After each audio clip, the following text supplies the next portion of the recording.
Hey traders, David Frost, my strategic forecaster, here for another episode of Common Sense Market Analysis. This is a weekend video for the week ending June 12, 2020. There's important stuff going on. It was an important week. The market did some important stuff, so we need to pick it apart. We need to decipher it.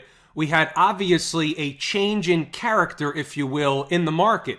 Instead of perpetually going up just about every single day, we had a pretty big crack in the foundation. So we're going to pick apart everything. We're going to look at a multitude of charts. We're going to talk about some FOMO stuff. We're going to talk about what's to expect in the upcoming week and beyond. We'll also take a snapshot of how to gauge the market going into this coming week. What if? We'll do some what if scenarios. What if we show up Monday morning or Sunday night, the market has gapped up or down? What's the story? Where are the resistance areas? Where are the support areas? We're going to actually put all that stuff on the table. We're going to have some chart lessons mixed in where we're going to have some takeaways. There's going to be some learning opportunities in this episode. It's the weekend video, so what's the first thing that jumps off not only the daily chart at me, but what jumps off the weekly chart? We're going to take a look at both. Let's start here with the daily. What jumps off the page? Let's do a recap of what happened. It's obvious from a visual perspective what happened, but we need to put some context through what happened to understand what we're looking at going forward. So finally the market cracked. In fact, instead of finding support where it should have under normal garden variety conditions, meaning should have if it came down into the gap at 311.35. However, on Thursday, the market opened right on top of that gap and it just slid right through. So right then and there, that's a tell. The market is telling us something. It's certainly weaker than one would have thought if it was trading into the gap. We know how the 80-20 rule works. Using the 80-20 rule, under normal garden variety conditions, if the market was trading into the gap, it would have been support. The fact that the market was opening up right on the gap at 9:30 after a huge decline in the overnight futures, it changes the picture. It's a different tape. You have to be able to assess what the tape is at present and adjust accordingly.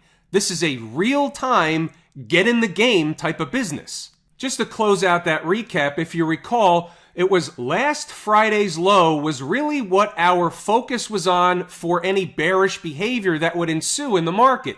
We said, if in fact the market begins closing hourly or daily below last Friday's low, that would be trouble and we would open up the door to go fill the gap. Well, obviously we know the result. They traded through everything. But the takeaway is that doesn't change how we look at the next setup that's similar to the most previous setup. So for example, if the market's trading into a gap, we're still going to use what the normal thing is, the 80-20 rule, the garden variety stuff, what happens most of the time. We take the one-off scenarios like happened this week, and we treat it as such. A one-off. Now, I'm fully aware a lot of people expected the market to collapse, but they were shorting the market for the last 4, 5, 6 weeks in a row. So when you hear, hey, I just had a huge short trade from the highs, you have to take that with a grain of salt because most traders that had that trade lost at least an equal amount or more money on the way up, getting multiple pies in the face. We know all that. All right, all that's a bunch of bunk. It doesn't really matter. Let's go forward. What do we got on the table? When you look at the daily chart, it's pretty cut and dry. We have a pretty big, and it's a big one, a big breakdown candle. So we're going to have a few takeaways from the breakdown candle. What do we look at this breakdown candle as? Do we look at it as a beginning of a move, as a finishing of a move, or none of the above? Well, we know it's not the finishing of a move. Now, while the market may bounce for a couple of days after that big decline, that doesn't mean that that was a finishing of a move. It could have been the start of a leg down in the market, a corrective move that takes several weeks to even a couple of months to develop. That is a possibility. It's on the table. A finishing move, which is also known as an exhaustion candle, and this is something that's taught in the course at Lazy E-mini Trader among a lot of other things that tend to be signs and signals of trend changes. If the market was down for several days, several weeks in a row, then we could look at this potentially as an exhaustion candle. We're talking about Thursday's candle. But aside from the miniature down day from the day before, which was Wednesday, this was really the first major down day in quite a while. So it's not a finishing move. By definition, it's not going to be an exhaustion candle. So let's play umpire for a moment. What do we have? What we have is a very clear breakdown candle high.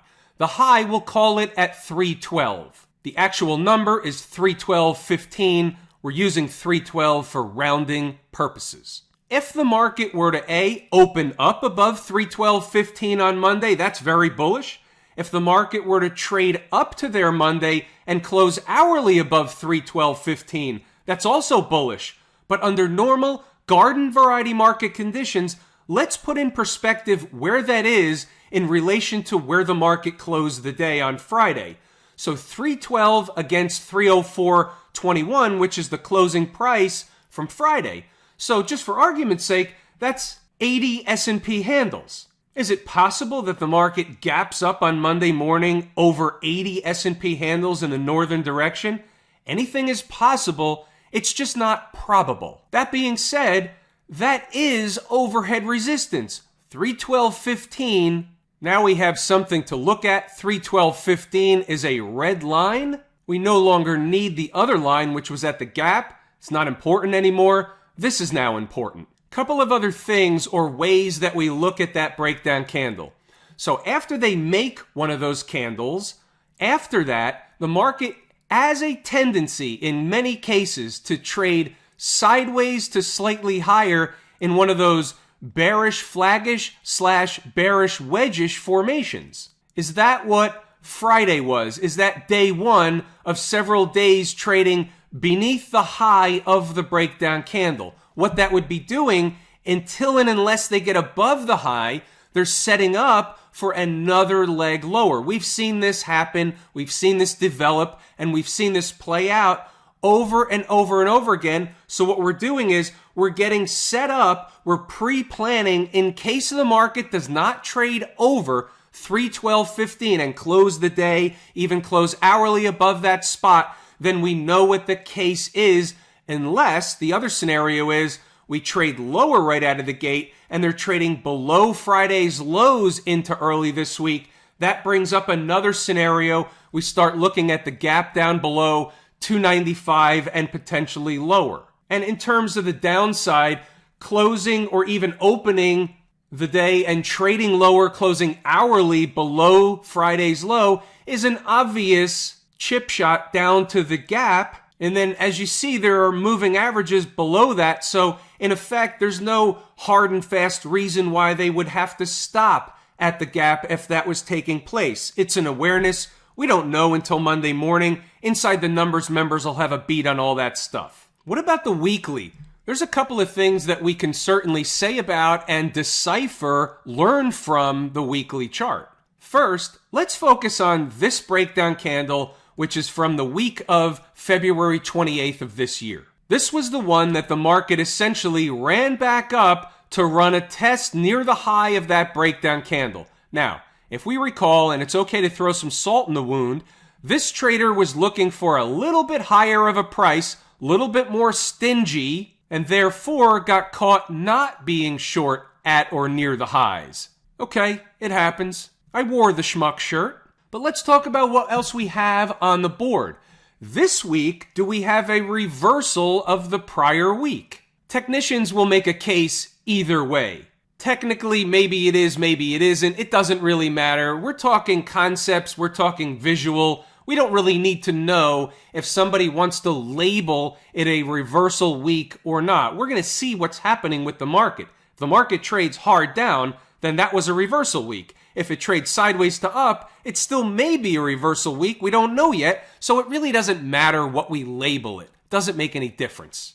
We tend to get hung up labeling stuff. Once we get hung up labeling stuff, we remember that stuff in our mind, and it sticks, and we think the market should be doing something because of the label. Think of the label, a reversal candle, a doji candle, and any of those fancy schmancy names that I get emails about all the time. Harami, shooting star, rising star, who knows what they are? Hammer candle, reverse hammer candle, sledgehammer candle. Honestly, I don't have a clue what any of that stuff is. What I do know is the market did something that it always does. It does it over and over and over again. Didn't necessarily get all the way up to the top, but look at what actually happened. Let's think back a few weeks ago. Think back to any chart. Think back to any chart that we do this on, and you'll see they're all the same. Weekly chart, daily chart, hourly chart. In fact,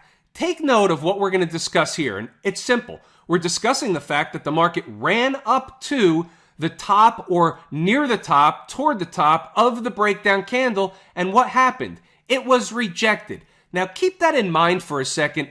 We're going to take a little detour. There's a method to the madness with this. We're looking at inside the numbers. You can read the pre-market notes, but that's not really what's most important.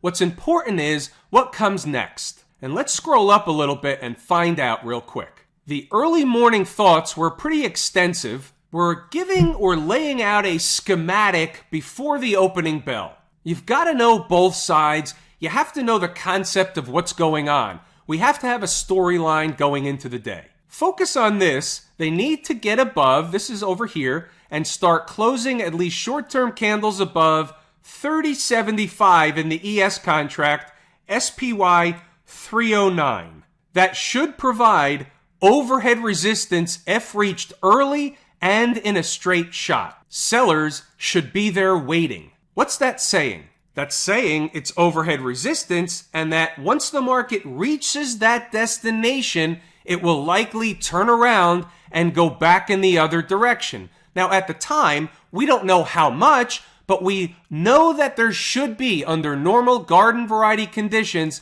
a reaction on the first hit if in a straight shot at around 30.75 SPY 309. All right, let's set the stage. SPY 5-minute chart, you know the routine. Right of the vertical line is today's or Friday's activity. So here we go. The market has a huge gap up from the prior closing day's closing price. And 15 minutes into the day, the high is 309.08, and the market turns around and heads back in the other direction, filling the gap left open from the day before. Now, we didn't know that that was going to happen, but that was the prize. So let's see what else happened in the notes. So as the day gets going, 9:35, let them go for a while. They should get higher into the resistance area. Here we go, 9:40. They're basically home, first important spot. Could they go higher? A little bit, sure, but resistance up in this neighborhood. Let's continue scrolling along. 9:47, it's slow, but so far there should be overhead resistance, is in fact providing a roadblock to higher prices. If they run sideways, we know the routine, that would mean there's another leg higher waiting. However, that's not what happened. The first thing we do is take a look at what our first area of support's going to be. We're going to use that to take some profit. The low of day thus far was 307.06. That was still the low of Friday, which would provide support if reached on the first hit. Same routine. The first hit is always your best hit. So what does the prudent trader do? What does the trader that's treating this as a business do? He takes what will, under normal conditions, be support. He takes that area and he says, I'm going to book some profit. Does he have to take, or she have to take, all the trade-off? No. You have to book some profit so that you have now what is a risk-free, emotionless trade on your hands. How does that work? Because now, since our entry price is a lot higher than we just exited to take some profit, we can have a stop in the money, either mentally or hard stop in the system, which I don't necessarily recommend. But anyway, even if it's mentally, it's a stop where we're not going to lose any money on this trade. Hence, it becomes a risk-free, emotionless trade. And then you see, as we scroll up a little bit, pretty cut and dry by 10:07. As long as they stay above the low of day, they're just eating time off the clock. So we didn't know whether the market was going to go significantly lower at that time or not. But what we do know is what would happen if they got below the low of day and started closing candles below the low of the day. Getting below and closing at least 10 or 15 minute candles below the low would open the door wide for lower numbers. What lower numbers? Remember ES 3040 from the earlier notes? That was put in the pre-market notes. And the market kind of tried to stop there briefly in the morning, but gave it up anyway. Let's continue scrolling up for a moment. By 10:15, and there she goes. As you can see here, the prize, if they continue down, is 305.30, give or take. Traders should have already booked some profit, therefore it's a risk-free short trade. How is it risk-free? Well, I just described that to you, so we're not going to reread it.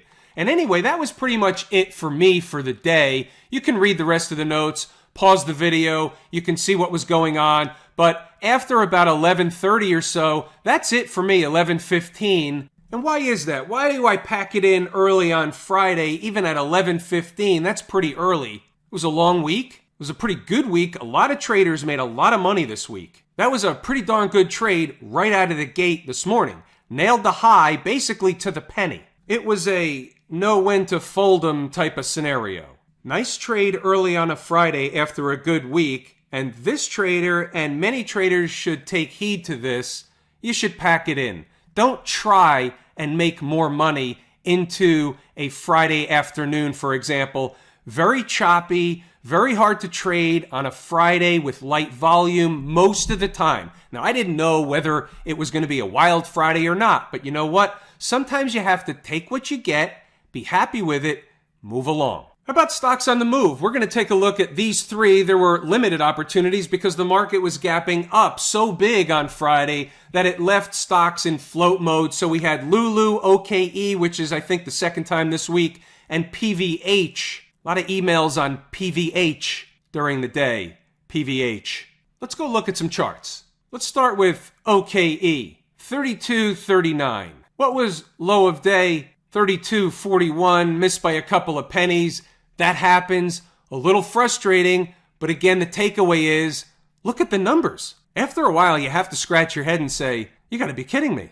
So maybe some traders jumped in ahead of the number, maybe some didn't. Either way, you see the result. That was, in fact, low of day. Why is that? Because that, or in and around there, within a couple of pennies, was the destination and the reason for the gap down in the morning, the haircut at the open. They were headed to a destination. Once they got there, they turned around and went back in the other direction. About Lulu, 290.10 was on the board. Lulu had earnings, I believe, Thursday night, so it was getting a pretty decent haircut. But look what happened. Again, same routine. Comes into the number, but comes up a couple of pennies short. 290.13 takes off, comes back into the number, takes off, comes back into the number, takes off. So do we think 290 is important? 290 and change, whatever it was.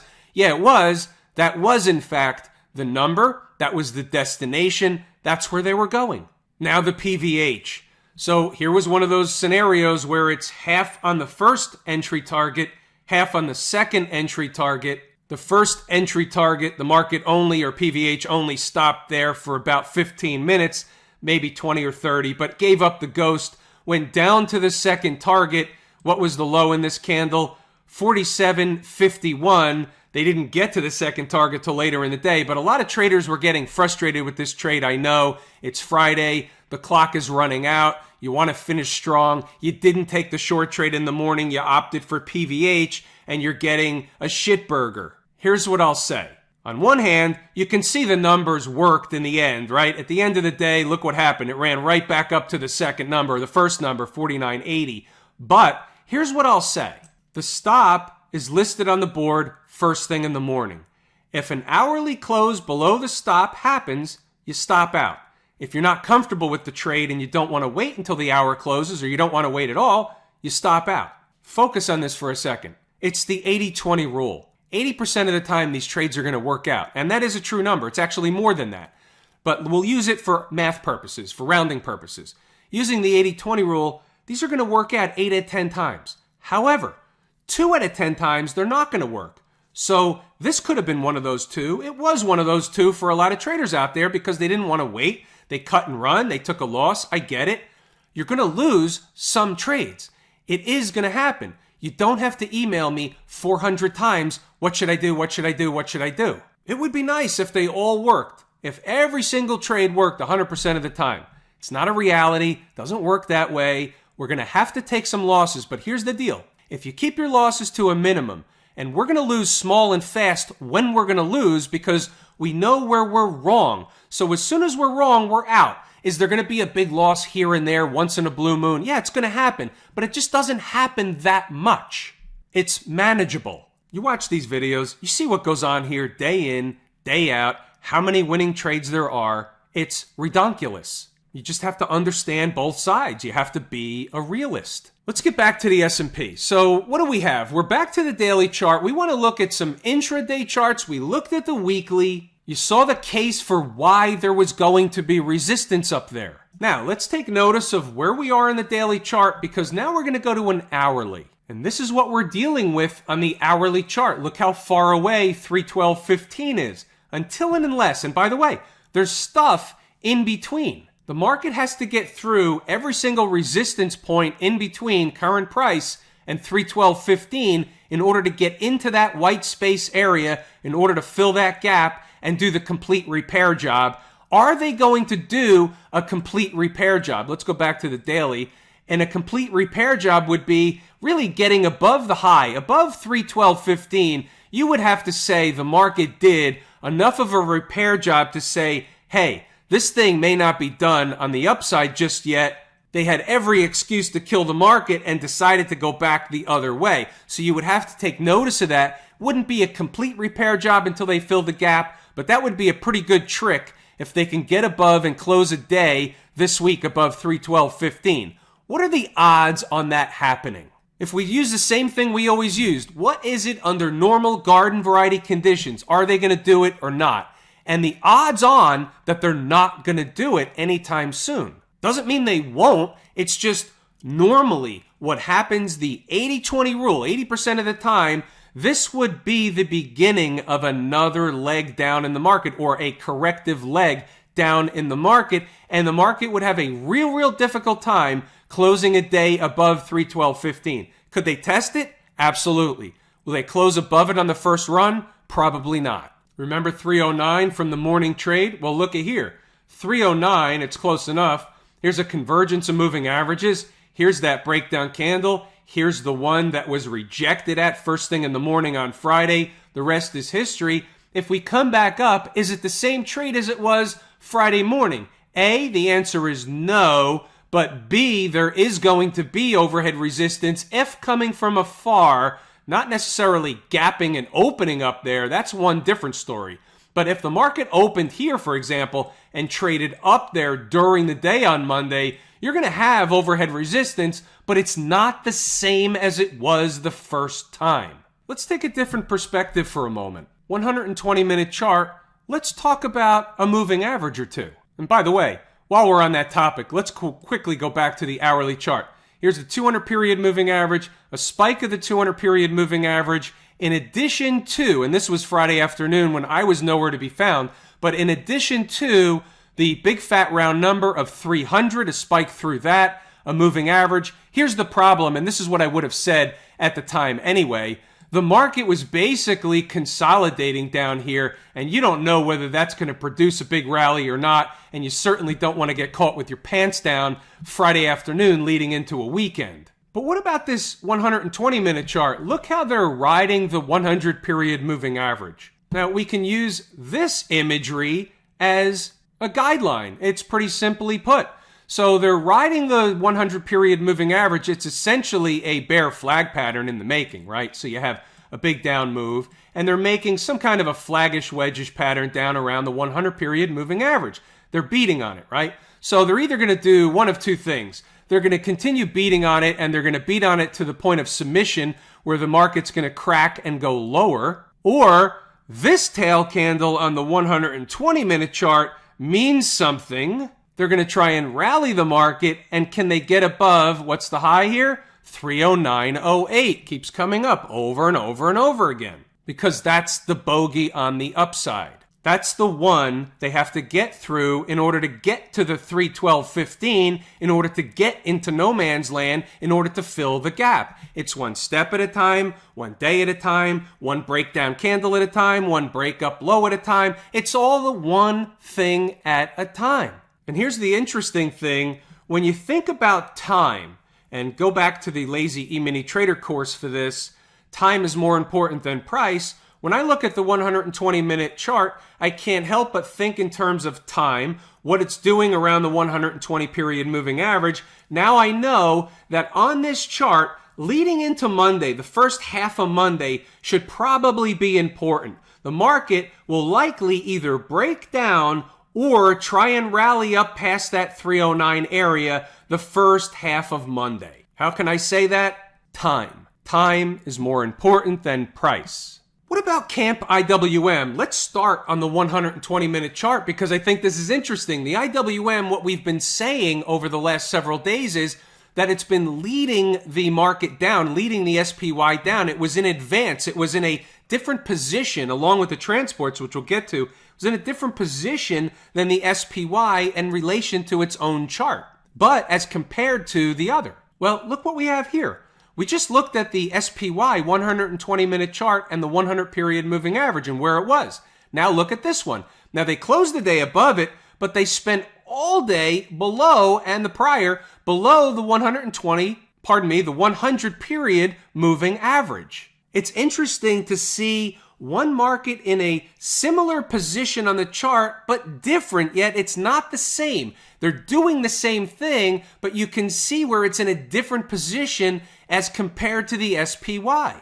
Daily chart, similar situation. We talked about this in the last video. It's in a different position against the SPY. Look at the daily chart of the SPY. You can see that we're hovering on top of the 20-period moving average, but above all the rest. When you look at the IWM, we're struggling to get back above the 20-period moving average, now below the 200, into the 100. It's in a different position on the chart. It's a weaker tape. It's of note. It's a puzzle piece. It is absolutely 100% on the table. The weekly chart.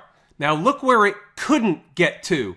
Remember where the SPY got to relative to its weekly breakdown candle, and the corresponding place is right here. It's this candle that we're targeting. Look how far away they came up short. Look how far they came to the top of that breakdown candle. They weren't even close. Now that's a reversal candle on a weekly basis.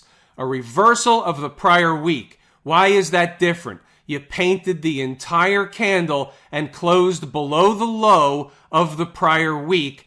That's a reversal candle.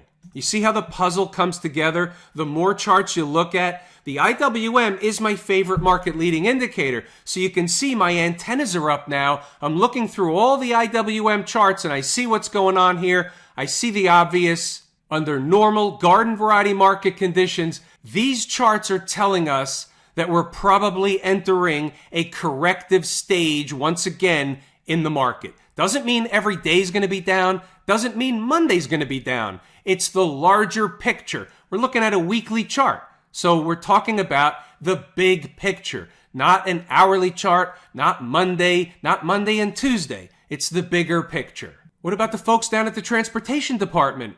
They, similar to the IWM, couldn't even get near the high of the weekly breakdown candle over here. Not even close in the neighborhood. Look where it is relative to the moving averages. Rejected by the 50 and the 200 period weekly moving average that were converging right around 9,900. They spiked it, got up to 10,000, and we talked about this the other day. You can look back after the fact, and I think we talked about it in the weekly chart. You look back after the fact and you say, oh yeah, they tested 10,000, but they couldn't do it, and they were rejected. While you're up there, and if you're up there for a day or two or three, you can't see into the future. You have to have the benefit of having seen this before. Look back on the chart. Look what happened before at important numbers. Go look at what happened on the day, around the 2 or 3 days around the important numbers, and how long it took a market to get rejected. Sometimes it's rejected right away. Sometimes it takes a couple of days. You never know which scenario you're up against at the time until you're in the middle of it. For learning purposes, we can use this chart to our advantage. So here's a nice big breakdown candle. So obviously the same routine. And you can see here on Friday they tested the high. So closing daily above the high brings the market, or opens the door, brings the market into the no man's land, the white space, and it opens a door to fill the gap. The gap's about 95.79. How about down below? Same routine. Close below or even hourly below Thursday's low, and you have to come down here to the entrance or window of the gap, and then there's a gap fill down here, which is right on top of a 50 period moving average. Just for argument's sake, Monday or Tuesday, if the transports came into that area around 8,400 and change, that would be, if for nothing else than an intraday opportunity. That's a buying opportunity. It's right beneath a garden variety retracement, something taught in the course, Lazy E-mini trader. There's a gap. There's a 50 period moving average. And when you start to get a full stack like that, that's what trades are born from. Qs. Folks out in Silicon Valley. Now here's a puzzle piece also. We can already tell you there's a puzzle piece on the table because the Qs, even though they had a terrible day on Thursday and same as everybody else on Friday, they spiked through the 20 period moving average, but that's all it was. It was a spike and trade away. They're still comfortably above and trending above all the moving averages. So when you just look at this market, just this market alone, you have no choice but to say, other than the fact that we had that big down day, that big breakdown candle on Thursday, may turn out to be something more, may not. We don't know yet, but just looking at this chart, there's nothing bearish on this chart. The trend has not changed. It's still in an uptrend, and there's nothing wrong, and therefore, it must be a puzzle piece, and it must be on the table. You must be an umpire calling balls and strikes. The financials, and this becomes the same routine as everything else. Everything got that dead cat bounce, and then it gyrated around for a while, and all the charts basically traded in sync with each other on Friday. The XLF was really no exception. Same routine. Above Thursday's high, they can run to fill the gap. Below Thursday's low, they can run to fill the gap. Inside of Thursday, it's just a chop shop, and there won't be any clear direction, and this goes for all the charts that look like this. Until and unless they bust out in the northern direction or the southern direction, there will be little direction until they do. Smash mouth. Similar to the Qs. Uptrend above all the moving averages, tested the 20 period moving average, bounced off.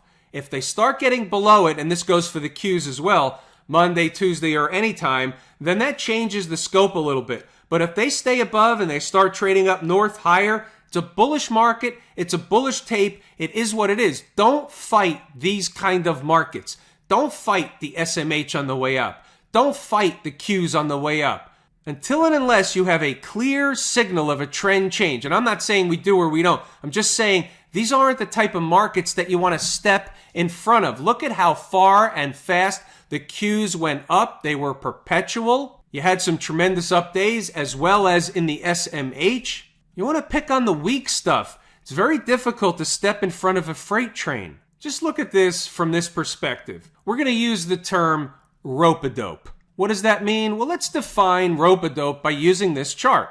So back here on the 5th of June, they put in a tail candle. We talked about it at the time.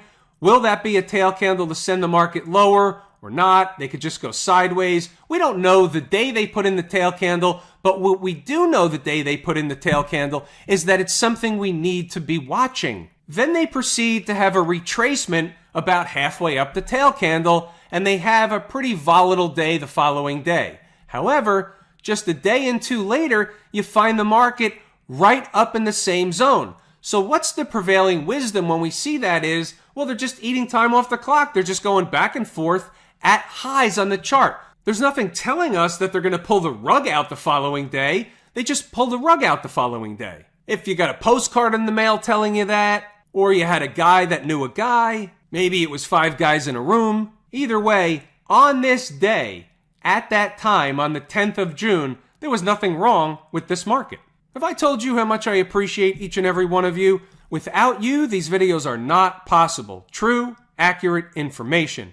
We're going to pull the ripcord here. It's everything I wanted to and intended to discuss today. I'm David Frost, my strategic forecast. Thanks for tuning in for another episode of Common Sense Market Analysis.